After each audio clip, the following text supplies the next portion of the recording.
Sekarang kamu bisa memunculkan pop-up Windows dengan mengklik tombol Home dan kamu bisa melakukan multitasking sambil menonton video analisa pagi tanpa berlangganan YouTube Premium. Hai semuanya, gimana kabar kalian? Semoga selalu dalam keadaan baik. Jadi welcome back again di Andri Kristun Channel, dan ini adalah segmen analisa pagi, segmen di mana kita akan mengulas untuk update news dan juga pergerakan dari market, khususnya market dari Bitcoin. Hari ini kita berada di tanggal 13 Januari 2025. Teman-teman, kondisi dari market di weekend kemarin di hari Minggu nggak terlalu gimana-gimana, pergerakan Bitcoin masih cenderung flat, nggak terlalu banyak ada sentimen news pasar juga. Selain dari market Indonesia nih, jadi bursa kripto di Indonesia sepertinya melakukan gebrakan baru, di mana Bapepti yang sebelumnya mengawasi aset kripto, perdagangan aset kripto sekarang sudah digantikan oleh OJK ya, di mana udah ada beberapa project coin yang di delisting. Nanti kita akan bahas, kita akan lihat dulu mulai dari kondisi makroekonomi saat ini. Teman-teman, hari ini kita dapat beberapa sentimen data yang berpotensi penting seperti import dan juga ekspor dari China. Kemudian juga ada data New York Fed One Year Consumer Inflation Expectation dari Amerika Serikat. Ya, jadi beberapa data tersebut berpotensi akan mempengaruhi pergerakan dari yuan, mungkin juga US dollar gitu. Jadi hari Senin biasanya nggak terlalu gimana-gimana untuk sentimennya. Kita semakin dekat dengan pelantikan Donald Trump minggu depan ya teman-teman. Hari Senin bakalan sangat-sangat penting. Jadi kita juga akan dapat closing untuk weekly time frame untuk hari ini, dan kita nanti akan sedikit ulas. Teman-teman, kondisi dari regulator crypto exchange di Indonesia saat ini sedang melakukan semacam penerapan aturan, di mana Bapepti baru saja merilis update dari 851 kripto yang legal untuk diperdagangkan di Indonesia. Jadi sekarang kalau teman-teman pakai crypto exchange lokal, itu ada kripto yang diperbolehkan, ada yang tidak, ada yang legal, ada yang tidak. Saya sendiri nggak tahu bagaimana cara dari regulator untuk memilih aset-aset kripto kelas tersebut. Tapi yang pasti impact dari semuanya adalah beberapa exchange sudah mengumumkan untuk melakukan delisting beberapa koin yang diperdagangkan sebelumnya di exchange tersebut. Sehingga delisting massal koin-koin ini menyebabkan banyak sekali keluhan dari para trader ataupun investor di kripto. Seperti itu. Jadi kalau kita merujuk ya kepada pemberitaan terbaru, di mana memang ada beberapa aset kripto yang tidak diperbolehkan. Sehingga menurut peraturan terbaru itu harus dihapuskan dari beberapa exchange. Salah satu kripto yang tidak terdaftar dan masuk ke dalam daftar unlist di banyak exchange itu kayak 1000 Sats, kemudian juga ada Ayur, lalu ada AI 16Z, project berbasiskan AI agent ya. Terus juga ada Cats, Horizon, lalu ada Connex, lalu ada Layer Zero, Magic Square, Neiro Ethereum, Origin Trail, lalu Padgi Penguins, Ziggy-Lens, dan lain sebagainya. Dan di toko kripto sendiri kemarin sudah mengumumkan untuk mendelisting beberapa aset seperti DAS, Zen, ZK, ZRO, lalu ada Usual, Fana, Pengu, and Bayo. Bayo protokol juga di delisting. Jadi buat teman-teman yang punya aset-aset tersebut, kalian bisa bisa pindahkan ke crypto exchange yang lain. Atau teman-teman juga bisa melakukan penjualan untuk token-token tersebut, atau at least teman-teman bisa convert jadikan crypto exchange dari masing-masing exchange yang ada. Itu jadi toko kripto sudah mengumumkannya kemarin, dan dikabarkan sih untuk perdagangan hari Senin ini itu akan mulai diterapkan pukul 23.30 WIB nanti. Jadi teman-teman masih punya waktu kurang lebih sekitar around 15 jam untuk menyelesaikan konversi tersebut ya. Jadi silakan dilakukan action teman-teman, bisa jual, bisa convert, bisa juga dipindahkan ke exchange lain. Itu. Jadi ya toko kripto sendiri juga termasuk bagian dari kripto lokal ya, sehingga memang harus mengikuti prosedur dan juga ketentuan dari regulasi. Itu. Jadi ya silakan teman-teman yang punya crypto exchange lokal itu bisa dicek semuanya sosial media mereka atau emailnya, itu ada pemberitahuan terkait dengan delisting beberapa aset kripto teman-teman. Oke, kita lihat juga dari berita yang lain kemarin, Litecoin X atau Twitternya Litecoin kena hack ya. Promosi katanya fake token. Ya, tidak terlalu memberikan impact yang signifikan sih untuk harga dari Litecoin. Masih cenderung stabil aja.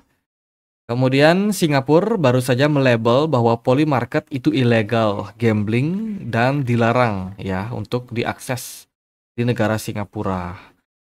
Dari saya sih melihat bahwa Polymarket ini salah satu ya bisa dibilang platform yang cukup useful ya bagi mereka yang memang pengen mencari second opinion terkait dengan beberapa kemungkinan-kemungkinan. Karena dari voting ya, dari polling itu rata-rata mengarah lah ke posisi seperti apa market keseluruhan teman-teman. Jadi cukup mencerminkan gitu ya. Masalah apakah banyak yang menentang hal tersebut, yaitu ketentuan dari berbagai negara untuk melindungi para konsumen. Kemudian ada outlook atau prediksi terkait dengan ETF ya di tahun 2025, terutama untuk ETF yang berbau kripto. Jadi ada beberapa hal yang diprediksi akan terjadi. Yang pertama adalah spot Bitcoin ETF akan melampaui Gold ETF. Dan ini nampaknya sudah di depan mata. Kemudian ada spot Ether ETF option yang bakalan mendapatkan approval. Selain itu juga ada Bitwise Bitcoin Standard Corporation ETF. Ini sudah diluncurkan ya dan langsung mendapatkan adopsi sampai 1 billion US dollar. Selain itu, kedepannya juga akan ada banyak sekali inovasi-inovasi baru, banyak sekali proyek-proyek dari kripto yang akan melisting ETF mereka, disupport oleh banyak manajer investasi yang siap melakukan hal tersebut. Gitu. Dan kita menantikan sih adopsi yang lebih besar dari banyak institusi terkait dengan produk ETF yang bisa diakumulasi. Lalu ada Usual, salah satu token ya yang juga bakalan di delisting sama toko kripto nih, Usual. Kemarin dia kena drama terkait dengan stablecoin yang dimiliki oleh Usual yang kabarnya itu tidak 1:1 dengan US dollar. Dan ini membuat secara fundamental Usual harus melakukan migrasi mendadak. Ya, mereka akan melakukan migrasi untuk perdagangan tokennya. Mungkin akan ada pergantian token. Ya, tapi yang pasti ini sebuah indikasi yang kurang begitu bagus lah untuk Usual terkait dengan kondisi fundamental yang dimiliki oleh project tersebut. Kalau teman-teman ada pegang token dari Usual, harusnya udah mengalami penurunan ya, impact dari narasi atau sentimen negatif. Gimana kondisi dari altcoin? Cukup mix, teman-teman. Beberapa altcoin ada yang rally, ada juga yang mendapatkan tekanan yang masih signifikan. Gitu. Kondisi liquidation atau pasar yang kena likuidasi kemarin nggak terlalu banyak karena aktivitas dari para trader, para whales nggak terlalu aktif juga di kondisi market. Gitu. Jadi beberapa sentimen data tersebut berpotensi mempengaruhi pasar. Kalau dari saya sendiri sih melihat ya kondisi dari market saat ini itu cenderung sangat penuh dengan ketidakpastian. Ya, jadi ada banyak faktor yang menyebabkan kenapa market ini cenderung agak lesu. Oh ya, sekilas kita lihat dari Fear and Greed kemarin udah turun lagi. Sorry, Fear and Greed Index. Kita masuk. Nah, teman-teman, saat ini posisi Fear and Greed berada dalam posisi greedy di poin 62, sudah turun dari 69. Nah, kalau sentimen atau narasinya rata-rata negatif seperti ini, saya rasa sih Fear and Greed masih bisa turun. Ya, ini bagus secara kedepannya karena semakin kita menuju ke fase fear, itu berarti semakin kuat tanda bahwa market akan mengalami recover atau reversal. Semoga saja dari Fear and Greed Index bisa segera menuju ke posisi fear. Dan harapan yang lain adalah semoga Bitcoin masih kuat ya, dan juga altcoin masih kuat menghadapi tekanan jual yang ada pada market. Gitu. Kita akan bahas dari sudut pandang weekly time frame terlebih dahulu. Dari weekly time frame, pergerakan Bitcoin so far berada di 94.000. Kalau Bitcoin mampu mempertahankan area tersebut, bukan tidak mungkin Bitcoin bisa sedikit memperbaiki posisinya ya untuk perdagangan di minggu depan. Kita sendiri berharap bahwa Bitcoin akan tetap bertahan di atas dari level 92.000. Karena kalau Bitcoin sampai turun di bawah 92.000 itu indikasinya udah jelek untuk pasar. Bitcoin dominance kondisinya masih cukup kuat ya, meskipun ada kenaikan dan penurunan, tapi overall kita melihat Bitcoin dominance masih sangat kuat, altcoin masih belum terlalu bisa bergerak atau berbuat banyak. Itu dari kondisi Bitcoin di weekly time frame. Kalau kita melihat di daily time frame, sebenarnya pergerakan market ini sangat flat, fase yang cukup boring. Dan saya sendiri sih melihat bahwa pergerakan boring ini masih cenderung baik. Artinya adalah Bitcoin tidak terlalu mendapatkan tekanan signifikan karena market juga sedang wait and see. Tapi nggak bisa dibilang bagus ya. Jadi ibaratnya posisinya baik, tapi dalam kata lain baik itu netral, teman-teman. Dimana buyer and seller cukup seimbang, ya kan? Para trader juga banyak yang wait and see, menunggu apa yang akan terjadi ke depannya. Jadi kalau kita melihat dari perspektif daily, kita closing kemarin doji dan hari ini possible untuk doji kembali, yang berarti market 50-50 ya, penuh dengan ketidakpastian apakah dia bakalan lanjut naik atau turun. Itu. Dan Bitcoin dominance sih overall masih cukup strong. Dari saya sendiri nggak terlalu confident untuk altcoin ya secara jangka pendek.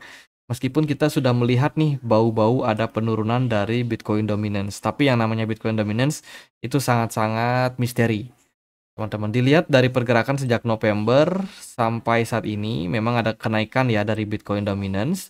Tapi kalau kita melihat secara smart money sebenarnya sudah turun lumayan signifikan. Itu ekspektasi saya sih wealth sudah mulai masuk ke banyak altcoin, meskipun secara movement altcoin ini belum terlalu ada pergerakan yang signifikan banget. Itu di beberapa altcoin kita melihat posisi altcoin cenderung mengarah dalam posisi negatif. Salah satunya dia bisa di bawah dari area simple moving average 100 ya, level yang saya pakai untuk menguji apakah sebuah market itu dalam posisi yang cukup bagus atau enggak. Nah, contohnya nih Ethereum saat ini lagi berada di posisi support ya, yang menarik untuk teman-teman lirik. Kemudian ada Dogecoin saat ini juga masih di atas support, yang mana ini menunjukkan bahwa tren dari Dogecoin masih sangat kuat. Lalu ada Kaspa yang sudah breakdown dari area simple MA ya, atau exponential moving average. Dan ini udah menunjukkan indikasi bahwa Kaspa cenderung lemah secara tren. BNB masih strong. Litecoin terpantau juga masih strong dalam trennya. XRP ya so far jauh lah teman-teman dari area support. Ini menunjukkan XRP masih sangat-sangat kuat. Solana udah breakdown, udah mulai breakdown. Jadi Solana ini underperform ya. Kemudian ada Cardano masih di atas dari performance, lalu ada WLD di bawah performance-nya, lalu ada AV masih di atas, kemudian TON masih di bawah, Ondo masih di atas, masih cukup strong meskipun ada rumor unlock ya. Manta Network ya lemah banget teman-teman, lemah. Lalu ada FatAI, sometimes dia di atas, sometimes di bawah, tapi posisinya sekarang masih underperform. Kemudian Algorand performnya bagus, Koti performanya di bawah, Polygon juga di bawah, TKO masih di bawah, BGB masih sangat strong. Itu jadi kondisi dari altcoin cenderung mix ya. Kalau dari saya sih melihat untuk posisi sekarang memang market cenderung masih waspada terhadap potensial apa yang bisa terjadi ke depannya. Oke, gitu aja paling buat update kali ini karena market juga penuh dengan ketidakpastian. Saya rasa ya, ini adalah minggu yang penting sebelum pelantikan dari Donald Trump. Jadi semoga akan ada pergerakan yang impulsif di hari Senin ini, teman-teman. Jadi gitu aja untuk update kali ini. Semoga bisa bermanfaat. Kita punya komunitas diskusi di Telegram buat teman-teman yang mungkin mau join ya. Bisa langsung join. Linknya aku sertakan di kolom deskripsi video ini. Sekian aja. Akhir kata saya Andre. Makasih.